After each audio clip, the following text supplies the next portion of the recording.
président ñu ngi lay sant di la gërëm di la nuyu ci jotaay bi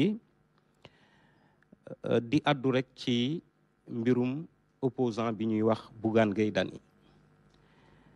xamees na ni teg nañ ko loxo fële ca Tamba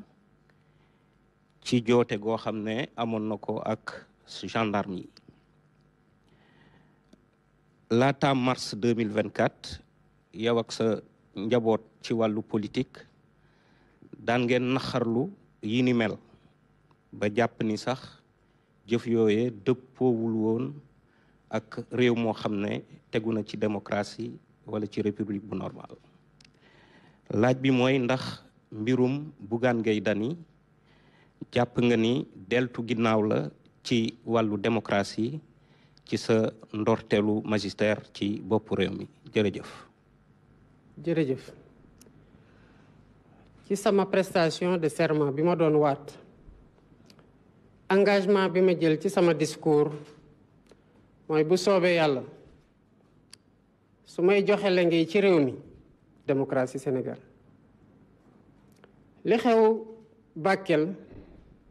mën naa leen wax gannaaw njëkk leen ko yëg ndax dañ may rendre compte automatiquement maa ngi yéen ci yem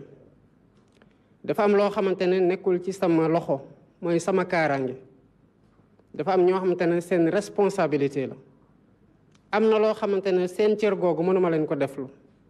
ndax kon bu ci défaillance amee peuple sénégalais bi dina leen ci ngañ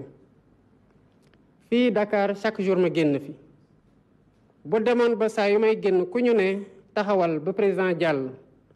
nga ne président yi day doxi soxlaam damay doxi sama soxla kon man mii askan wi yónni di ma xaar te yàkkamti ma dinaa tardé te sama responsabilité moo ëpp xaar président génn ci foo xamante ne am na déjà jafe-jafe déplacement ndax inondation la